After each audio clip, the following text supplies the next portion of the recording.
Yes, we're back on the show. I am John Jermaine. In the past few months, we've been having a massive, amazing conversation about the new wave Afrobeat. We speak to almost every singer, songwriter, performer, producer who's come on the show. We ask them about their opinion about this new wave. So we get to dig into these opinions. We get to find out what everybody thinks about the new wave, and also which African country do you think is the main originator of Afrobeats? Coming up on the show now.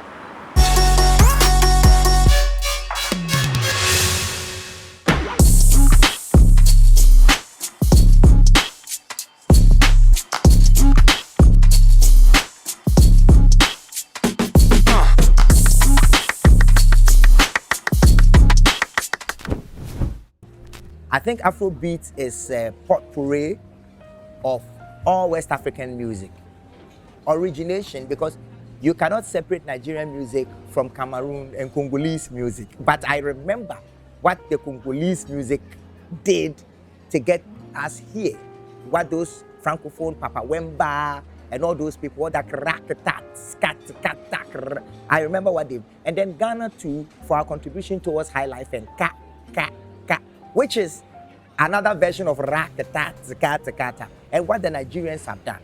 So it is West African. I don't think any one African country can claim that they originated Afrobeat. Because if Afrobeat came from high life music, wasn't high life music happening in Nigeria, in Ghana, in Togo, in Sierra Leone at the same time? Wasn't the same Europeans who had introduced us to electronic instruments on all West Africans who are one people trying to transpose our indigenous ideas on those instrumentations? Isn't it the same clove, the same kente, the same fufu, the same mamala, the same food? It is the same people. And because we are the same people, I think that it is really unfair that we compete over who introduced Afrobeat. It belongs to all of us, and now South Africa too.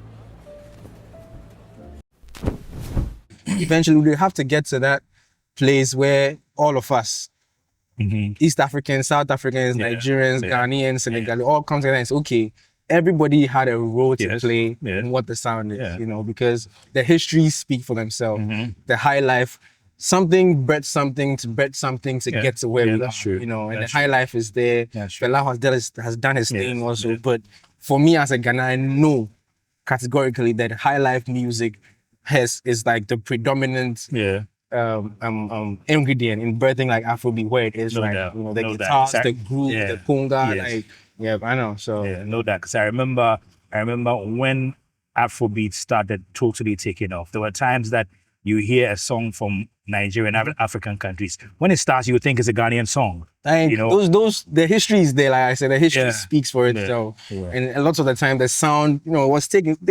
They admitted themselves that they come here, listen to what's popping, what's going on, take it back there, tweak it here and there, add their flavors to it, and then boom. So, I mean, give credit where credit is due. Everybody had a role to play, but predominantly, I think the high life music from Ghana set the tone for what is experienced.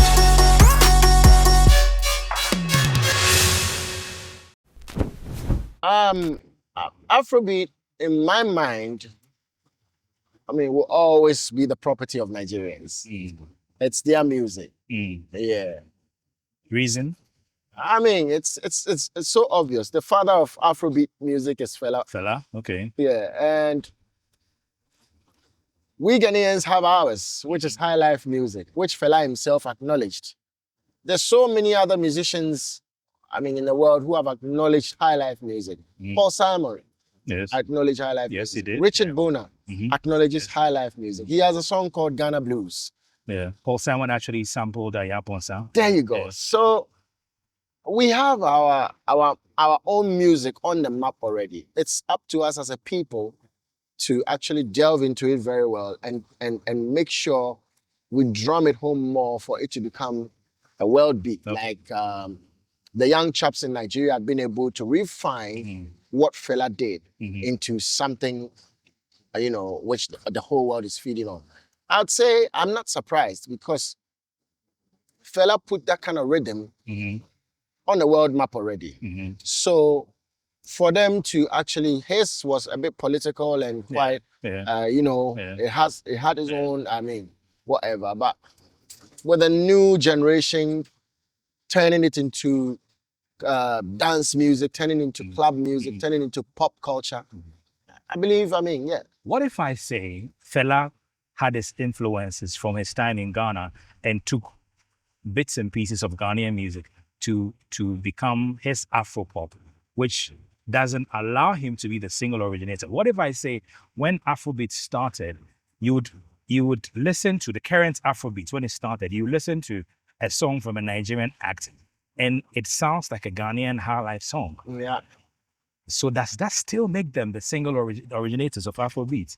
You see, we can argue it like that. But then the truth of the matter is, even high life music also has its origins coming from the Southern America. Yes, yes. You know what I mean? So whichever way, whilst we all exist within the same space, we kind of like learn different cultures. But then you should always have the base or the core of your music, which, I say, Fela had his rhythm before the influence from, I mean, most of his musicians who played in his band were Ghanaians.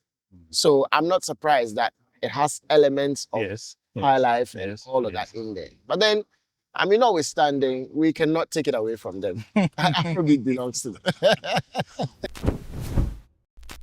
For me, Afrobeat is a sound that was forged from across the country. It's a combination of various sounds. It came to reflect more than a sense of African sound, because it got amplified much more far and wide by our brothers and sisters here. But if you look at the evolution of the sound, even the closest, the last version of it before it turned out Afrobeat was the Azonto sound and movement that was birthed in Ghana. And when you look at it in Azonto sound, you have elements of superhooks, elements of various African high life music, various styles that were distilled from the broad range of the continent. So I see it more as, you know, the sound of Africa than something that belongs to the region. But it is only one diversity of the multiple sounds that we have. It just so happened that it's on the tip of the spear, at the forefront of the new reintroduction of popular African music globally. But it is also a sign that we have to keep innovating. This is only the first. And we have to keep showcasing the broad range of sounds that are birthed from specific countries but are productive of the entirety of the African continent.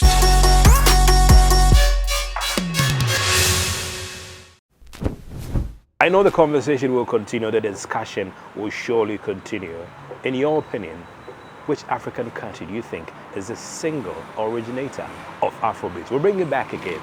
But the show, it's time for us to wrap up. Thank you for staying tuned. We'll surely be back next week. God bless.